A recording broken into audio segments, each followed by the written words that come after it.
बिस्मिल्लाहिर्रहमानिर्रहीम। अस्सलाम वालेकुम। एक बहुत ही प्यारी और ख़ूबसूरत हदीस।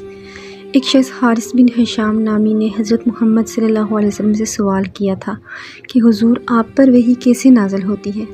आप सल्लल्लाहु अलैहि वसल्लम ने फरमाया कि वही नाज़िल होते वक्त कभी मुझको घंटी की सी आवाज़ महसूस होती है और वही की ये कैफ़ियत मुझ पर बहुत शाख गुज़रती है। जब ये कैफ़ियत ख़त्म होती है तो मेरे दिलो दिमाग पर एक फ़रिश्ते के ज़रिए नाज़िल शुदा वही महफूज हो जाती है, और किसी वक्त ऐसा होता है कि फ़रिश्ता बशक्ल इंसान मेरे पास आता है और मुझसे कलाम करता है, बस मैं इसका कहा हुआ याद रख लेता हूँ।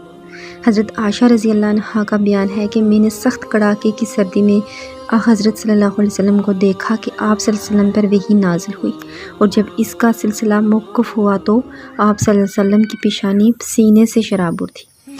प्लीज़ मेरे चैनल को सब्सक्राइब करें, मेरी वीडियो को लाइक करें, शेयर करें, ताकि मैं आपको इसी तरह हदीस आप लोगों के साथ शेयर करती रहूँ। Thank you so much.